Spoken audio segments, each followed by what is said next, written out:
Guys, panoorin natin ang diskarte na gagawin ni Kuya dito sa pagbuo ng kanyang makina. Ayan o, tingnan nyo guys. Binubuo niya na may apoy sa loob. Tingnan nyo. Panoorin natin kung paano niya gawin. Ayan o.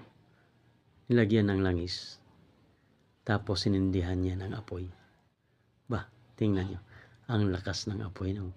Talagang maiinitan talaga yung mga parte ng makina. Ayan o, talagang mainitan talaga yung mga o-ring at saka wheel seal niyan.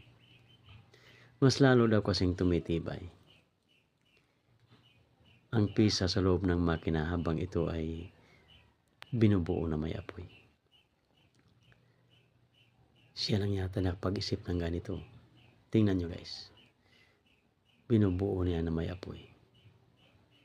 At hinahayaan na lamang niya ito na mamatay sa loob ng apoy. Ayos din ang diskarte ni Kuya. Kakaibang paraan din ito ah. Ang galing.